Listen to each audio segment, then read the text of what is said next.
Hey, what's up, what's up, what's up? How you doing? How you been? What's going on? What's good? How you getting it in? Body getting the fuzzy? What's going on? What's going on, people? It is a day of another day that we call Thursday, and it would have been said, what's going to people, hopefully everybody's doing everything as far as being prosperity in life, as far as so many negative things that's been in the dark has been coming to the light, it's been a really eye-opening experience as far as 2017. Everything that's been done in the dark is finally officially basically coming to the light, and I'm going to embrace it and stuff as far as that. I'm going to get you the story right now. Now, the story at hand is about a woman by the name of Jenny Swift, 49 years old.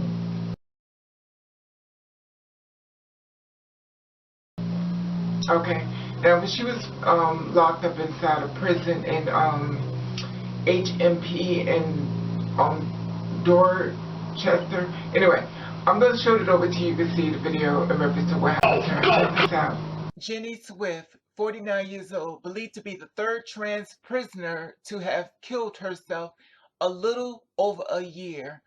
A transgender woman found dead in her cell in Doncaster's prison. A transgender woman has been found dead in her cell at an all-male prison in the third apparent suicide attempt by a trans prisoner in little over a year. Jenny Swift was remanded into HMP Doncaster in South Yorkshire in November after being charged with an issue with attempted murder. She was found dead 5 weeks later on December the 30th. A friend said Swift, 49, had asked to be placed in a women's prison and had been miserable, sad, and ill after being refused female hormones in HMP Doncaster. The friend who wishes to remain anonymous told the Sheffield Star that Swift had been taking female hormones for 3 years as a part of her transition process, but not provided with the same medication in prison. She kept asking for hormones, and she said that she would get them, but she never did. I phoned up and explained that she needed them too, the friend said. Jenny said that not having them was making her legs shake, making her feel sad and ill. She said that it was coming off like a drug. It was making her miserable. The friend told the gardener that some prison staff had addressed it, Swift as Mister, and that she walked into the jail naked because she refused to wear men's clothes. 2 days before she died, Swift told her friend that there were other trans inmates at HMP Doncaster, but she was struggling without her medication. She had been trying to keep her best feminine side. She mentioned in the prison that she could feel the testosterone in her body and she felt sick. It was making her cringe inside, the friend said. If she had her hormones and the correct tablets, she would still be here. I know that for certain. In a letter Swift sent from prison, she described how she was taunted by other inmates and wanted to be moved to another housing with other trans. The letter said, "You know who I am, banked up with all sorts, but fuck 'em all. I am Jen Smith. I'm proud to stand in my corner anywhere I need to." The friend demanded an investigation to Swift death, which she said could and should have been prevented. I wanted there to be a mass investigation because this happened twice before, and it shouldn't be happening. She said that yes, my friend did wrong, but she was more vulnerable in prison in that wing that she was in general population. I think transgender people need their own wing and should have been provided with hormones.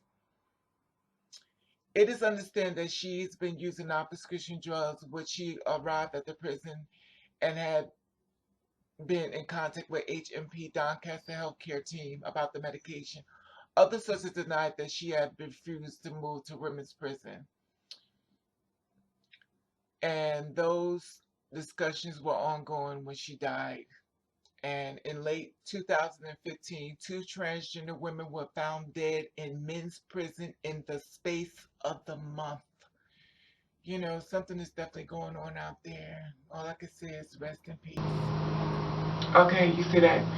Now, as you see, they're saying that three trans women that was inside of this prison and stuff, all three of them committed suicide. And basically want to do some type of investigation because they feel as though something is more going on than being said and stuff like that, you know. So basically, you know, all I can say is rest in peace. You know, it's the third trans woman that's committed suicide. Now, the thing that gets me with these suicide attempts and stuff like that, they're not given exactly what did they do to commit suicide. Like, was it what they didn't say, you know, Pacific, like it was like they hung themselves. They didn't say anything as far as that. Like, what could you possibly use to commit suicide inside a prison? Because most things that I know when it comes down to prison and stuff like that is they make you take your shoestrings and a whole bunch of stuff off because they basically, in case you're a suicidal type of person, they try to take all the accolades, not the accolades, but the things that will make you, you know, use to kill yourself. You know, and all I can say is rest in peace, you know, and she went her hormones and stuff, and she got upset because of that, and she felt, you know, she was triggering out, so I could just say rest in peace and stuff, you know. You know, I don't know. You know, the thing about it, and I'm going to talk about it, I wasn't going to talk about it, but I'm going to talk about it.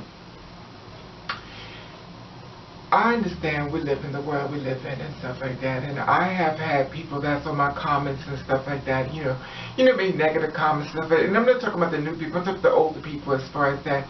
There was a certain older person that I kept on my page because she was there only because I needed someone to be reminded to me that I have enemies that's on my page. And when she would make comments and stuff, I've always watched her and stuff because it was just a wake up call why I kept her there. You know, someone would say, well, why would you just block her? No, I needed her there to remind me that I had enemies that was actually there on my page because she was a full-fledged enemy and stuff like that. She came in the form of a trans woman or a woman, whatever the case may be, or she could be a gay person, you know. It could be any type of thing because, you know, a lot of times people are gangster when they are behind line, and in person they're like the sweetest person you want to meet. But the thing about it was that it's 2017. This is about time for me to stop trying to be so nice to people when it comes down to stuff like that. When it comes to the point where you want to sit back and you want to attack and all this stuff, I'm just got to remove the negative energy. And I talked about this the first day of January. I said we have to get rid of all negative things, and she was the negative person. I gave her one more chance to try to fix it and stuff, and she did not do that, you know. And she came at me on yesterday in reference to the SRS surgery. She's like, well, you're talking about you would get it. She just went all on me as far as the surgery.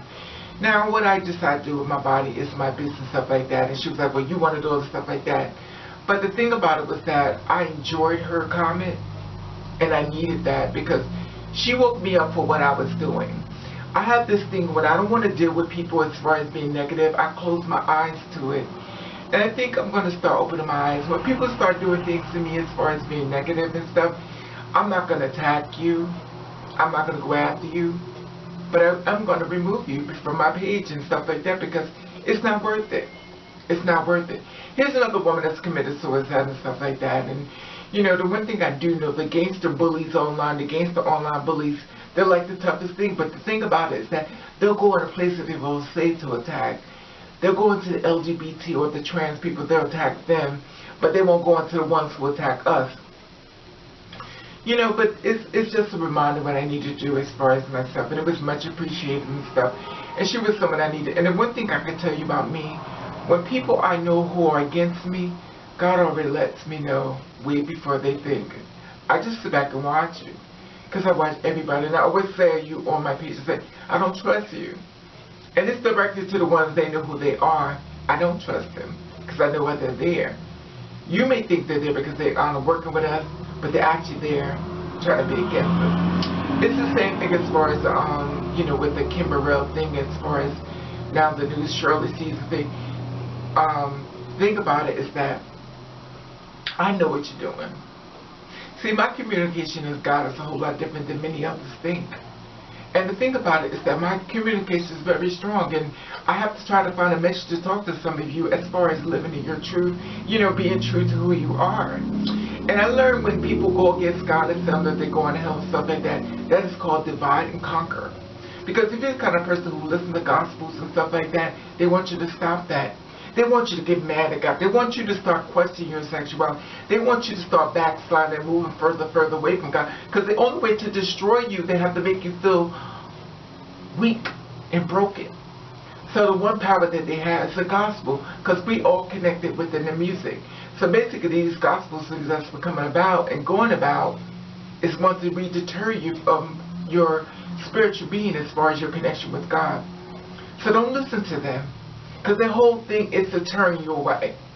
They'll sit back and they'll use God to destroy. Because the thing about it, we understand, and I said this before, God is a God of love. And if people are treating God of hate, do you have to understand where it's coming from? Everybody who sits in church is not holy. If people that are coming forth and saying these negative things about all these people that they don't understand, all walking around in black.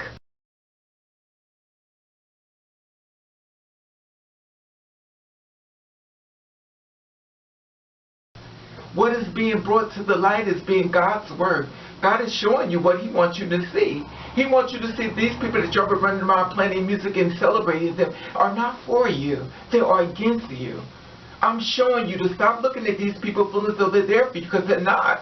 That's why it's being displayed in front of your eyes so you could be awake to what is actually happening to you.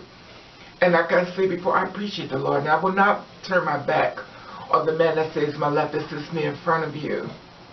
And I'm not going to let him deter me. Let them deter me from him. And that's the thing I want to share with you. These people saying these negative things about God and stuff like that, these negative things, you have to understand what they're doing. It's divide and conquer. If you keep praising God, then I can't get what I want. It's a spiritual war. And everybody who's preaching God is not for God.